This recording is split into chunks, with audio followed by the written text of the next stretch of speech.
Welcome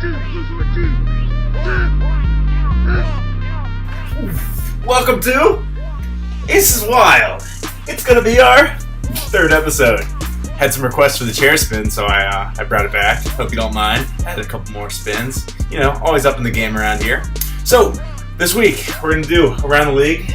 I know I'm just looking over here, but it'll be there for you. I promise, it'll be there. One-on-one with Tyler Vordenberg. Do power rankings. Got some feedback on those. I know you guys want to hear where you're at this week. New segment called Matchmaker, and of course, my favorite, the tweet of the week.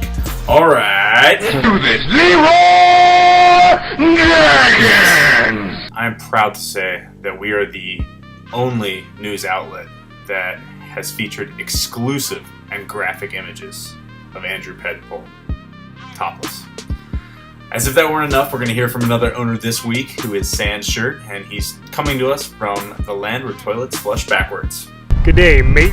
It's Kyle Fallhaber here, aka Squirrel Master, representing the squirrels in the land of the Down Under. We were supposed to do a little whale watching today, but got canceled due to rough weather. Don't really see it, but doing a different kind of whale watching right here. Little Murray's Whale Ale. Tasty. Just wanted to do a quick shout out to my boy D Haas of Sports Concern. We got a matchup this week, and I think it'll be a pretty good one. But I think I'm gonna give myself the slight edge this week and pull it out. Very similar to how the Bengals pulled out the Monday Night Football game against the Steelers. Might be sloppy, but a win is a win, and I'll take it any way I can get. So just one more view. Look at the kite surfer out there. This is Squirrels coming to you live from Australia. I'll be back in the States in a week. You have one more loss. Good day, everybody. Peace. Well, all I have to say to that, Crocodile Fallhaber, is you better hope that trash talk doesn't boomerang back around and hit you. Speaking of trash talk, we had an epic battle this week on Facebook between father and son. This battle reached the proportions of WWE superstars cutting promos. It was great. Take a look. I am going to Carnegie the Young Rockefellers this week. And that's a promise you can take to the bank. Guru of Dew. As I sit here, one thing comes to mind. My name's Little Rockefeller for a reason. I'm the one who put the stakes on the line. As a McPeak mantra goes, when the money's on the line, I get quick. I got quick. I got after all the best players. I went out, I dropped money on Peyton. I dropped money on Adrian. My team, it's a juggernaut. I dropped 200 the first week. You're mistaken. You don't ever bet against the champ. I'm the young champ. Your sun is setting. So Guru of Dew, when I stomp you into the ground, just know that I told you this was coming. You don't see the face, but you know who this is.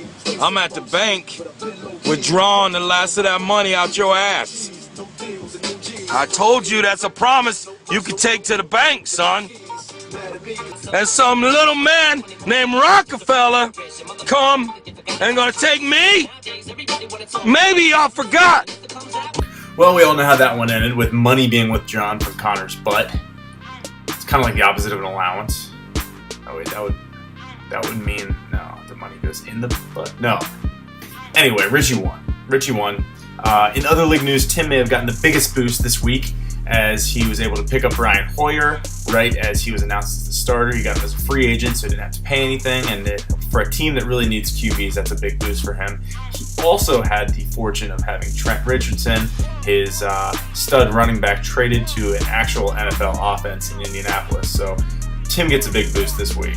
Joining me today, I have the owner of Finkel. It is Einhorn from Cincinnati, Ohio, Tyler Vordenberg. Tyler, good to have you here today. Thank you for having me today. Absolutely. After some technical difficulties, we are on air. I'm proud to be here.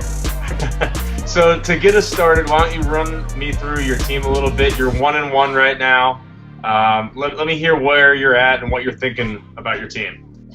Well, I was pretty excited to get Breeze right off the bat. I think he put up a lot of points. With Ray Rice, I was happy to get him.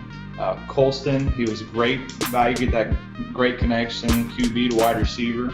Amendola, kind of, hurt right now because he's going to be out for probably, 2 to 3 weeks.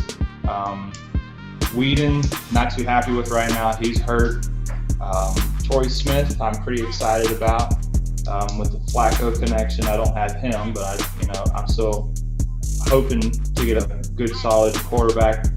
Ponder, he's a good second QB right now. My good diamond in the rough is Cameron at tight end. I like that connection with Whedon if he would stay healthy. My defense, I got Houston right now. It's my only defense. My other running back would be Steven Jackson. He's hurt, so he scored a late touchdown for me on Sunday, but he seems to be okay.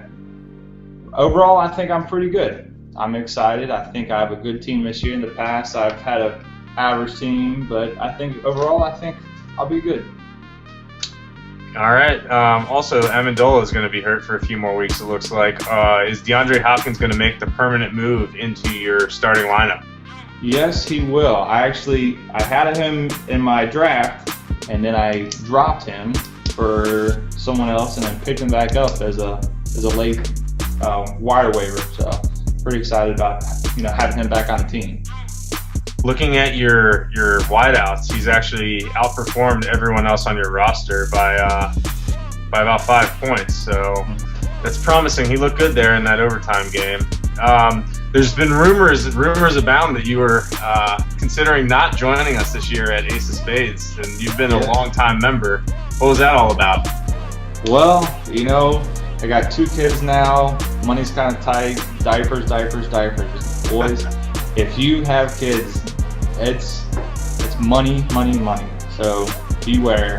If anyone's married, David, watch out. Well, wrap it up. It'd be helpful if you weren't crapping yourself all the time, because that'd be one less person to buy diapers for. Yes, right now I am wearing an adult diaper as we speak. All right, Tyler. Thanks for joining us very much. Best of luck. I hope I know you put a lot on this season, and you're looking forward to some success. So I hope you have the best of luck on the digital gridiron. Thank you very much. Time now for power rankings. Let's get right to it. Our number 12 team is the other guy, the cellar dweller. He's starting the young quarterbacks again, Pryor and Manuel. And he's going to probably have to play Murray for Bush this week with that injury. So we shall see how it goes for him. Number 11 is Team 3 Seashells, moving up a spot in the rankings with Alex Smith in his lineup last week. He's juggling Harry Douglas in this week as he's still trying to find some balance at his third receiver spot.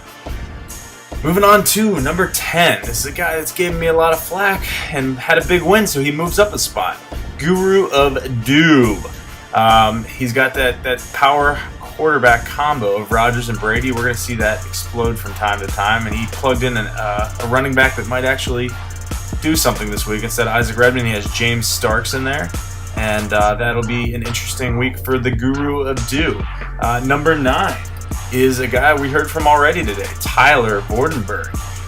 Tyler has Breeze, and he's going to play Ponder this week. He's moving DeAndre Hopkins into his lineup. Ray Rice, Lamar Miller, looks like he's going to start in place of Steven Jackson being injured. So we'll see what happens this week with our number 9 team of Tyler. Number 8 is myself, Sports Concerned. Luck and Wilson showing me not so much yet. Luck had one good game. Wilson's been steady but not outstanding, especially for what I paid for him. I'm also having some injury trouble at receiver. Number 7. This is a guy that has 2 losses. Paul, redshirt. Ryan, Dalton, Demarius Thomas, Green, Nix. I just like that too much. I like those 5, and I keep them there. I respect them, On a serious note, this guy's getting married. Some of these people are taking these power rankings way too seriously. I can't have Paul stressing about this. So I really just want to make sure, that he's in a cushy spot for an 0-2 team, number 7. But no, he scored 260 points, a lot more than many of your teams. So, deal with it. He's going to have a good week from Bell this week. It's your Jaquie Bell if Reggie Bush doesn't play, and hopefully David Wilson with a bounce-back week. Number 6 is Rob's Cocaine Cowboys, dropping a spot from number 5 last week with a loss to other guy. I like his quarterbacks, Palmer and Cutler, a lot. I think Marshall, Nelson, and Wayne are strong. He's having a little trouble at running back with Ridley and Matthews, but when Gronk gets back on the field, which could be this week, that would be a big help for him. Number 5. We have a lot of people that like raping in this league. I love anal raping. Chris Campbell's team. I love anal raping. So yeah, he lost last week too after looking like a dominant powerhouse in week 1. Week 2 loss, only put up 87 points. But Kaepernick and Romo is still going to be solid. Some good veteran receivers there, and McCoy and Sproles and Jared Cook had a down week as well. So we're going to see good things out of him coming up, I believe. Number 4, oral raping. The raping twins there. Jonathan Pimpus, Eli Manning and Newton, Garcon, Deshaun Jackson, Cecil Shorts, Jamal Charles, Frank Gore, Jimmy Graham. I just really like that lineup. Look at his depth though too. Eddie Lacy, Darrell Richardson, Ruben Randall, Geno Smith. Those are starters that a lot of people would be plugging into their starting lineup. I like that. And he pulled off a win last week, putting 140 up against Redshirt. Number 3, we're actually entering rare form here. We're entering a territory of the 300-point scorers. Number 3 is Straight Cash Homie, who is 2-0. Wow. He's our only 2-0 team, and he's only number 3. But he's got RG3 and Phillip Rivers, 2 guys that have been performing. Rivers surprisingly so with 7 touchdowns already. After I talked trash about his receivers last week, they showed up and played big. Wallace, Antonio Brown, and Stevie Johnson. Doug Martin and Lynch, about as solid of a 1-2 RB combo as there is in the league. This guy is he's built to win, and he proved it after I called him out last week. Number 2, our buddy down under, Kyle Fallhaver, Squirrel. Schaub and Stafford very solid at quarterback, and he has Roethlisberger if he needs him. Johnson, Cobb, and Cruz. Jones, Drew, and Forte. Tony Gonzalez, just solid all around. Really like this team. He lost last week to Tim, but put up about 140 points doing so. And like I said, he's entered that 300-point range as well. And our number 1 team staying there again this week is Lil Rockefeller, even with the loss. He put up 120. I just really like this team. I'm not dropping them yet. I don't care. Manning and Vic, Welker, Bolden, and Austin, Peterson, and Martelius Bennett. So he has so many more points than everyone else right now that he's going to stay there until he proves that he doesn't belong there. And hey, that could happen any day. So set your lineups, make sure you're doing things right, and we'll see you next week for the Power Rankings. Our next segment is a new one. It's one that was contributed to the show from one of our own members, as we're encouraging everyone to do. We're excited about it. We are calling it, as we like to call him, the Matchmaker. Matchmaker, matchmaker, make me a match. Find me a find, catch me a catch. Matchmaker, matchmaker, look through your book and make me a perfect match. And Tyler Vordenberg is joining us today to talk about best matchups and the players he would pick for each position according to their matchups. Hello, Tyler. Hello there, Dave. At QB this week, my pick would be Peyton Manning. He's playing Oakland this week. Over the past 2 weeks, he's actually put up 769 yards, 9 touchdowns. That's my pick. That's who I'd take. At wide receiver, go ahead. I said, who's he playing? He's playing Oakland. Oakland's terrible. All right. At receiver? Calvin Johnson, Megatron. They're playing Washington. They're 23rd against the pass this week. So I'm taking him, Megatron, Transformer. All right. Running back. Marshawn Lynch. Give me some Skittles. They're playing Jacksonville, dead last against the run. They're terrible. Terrible. I saw on the news that they had to play the Jaguars this game on TV, and they had to apologize to all the fans. Sorry for the inconvenience. That's pitiful. Pitiful. What kind of numbers do you think you could see from Lynch? What's reasonable? I'd say between 150, 175, probably 2 touchdowns. All right. Well, that's a good matchup from the Matchmaker there. Let's keep moving. Tight end. Tight end. I love tight ends. But in any case, Jared Cook playing Dallas, 24th against the pass. I think big numbers, I'd say 100 yards, touchdown, maybe 2. I like that offense. All right. Moving on to everyone's favorite spots in the lineup, defense and kicker. Oh, kicker. Everyone loves that kicker. Matt Prater at Denver. He'll be on the field kicking extra points, field goals. I'd probably say 13 points, 14 points. And the air's thin up there in Denver, right? Yes. Yeah. So he'll be kicking them long, hard, deep. It's the best way to kick. Exactly. And at defense, Seattle. I think Jacksonville's going to be an offer this week. They've had 4 sacks, 3 interceptions, and 5 forced fumbles so far this season. I think they can double that. So that'll put them at 8 sacks, 6 interceptions, and 10 forced fumbles for the total. I really like Seattle. I think they totally shut down Kaepernick this past week. I think they can put whoever they put at quarterback over in Jacksonville. If they put up Henny, if they sign Tebow this week, whoever they put at quarterback, I think they'll stop them. So those are my matchups this week. That's where I'm at. All right. Thank you for that segment from the Matchmaker, Tyler Vordenberg. It's time now for the tweet of the week. I got my new Apple update today. It made my iPhone look like an Android phone, so good work, Apple, I guess, if that's what you're going for there. But our tweet of the week this week comes from my opponent, at Alex Quay. He said, feeling a bit underrated in this week's power rankings. Watch out, sports concerned. And then, of course, you went on to absolutely demolish me. So you got your rank raised there, Quay. You called me out and succeeded. Hey, that's what happens sometimes when you're confident, right? One thing I had to add, we're going to do a little bonus here. I know it's not a tweet, but this smack talk from Richie for his upcoming matchup is just too good not to include ahead of time. So I'm going to add the smack of the week, and this is Richie talking to Pimpus about his matchup. Take a look. I look to the sky to take out my opponents, and I look at what makes them weak. So I got a lamb gyro, a Mediterranean salad, some hummus, and I'm going to do some oil raping on that. And I'm going to put up 300 and watch Tom Brady oil rape you with his arm.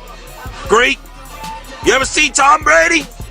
He's beautiful with a Brazilian wife and some bunch of babies and Giselle Bunchkins. All right, so that's going to do it for this week of Aces Wild. Make sure to follow us at Ace of Spades FF. And please send us anything you got. Tell us if you want to contribute. As you can see, we love to get all these contributions from people. We will include them. And keep this league rolling. It's been fun. There's a lot of parity. There's only one 2-0 team and one 0-2 team. So that's 10 out of 12 1-1 teams. So things are good.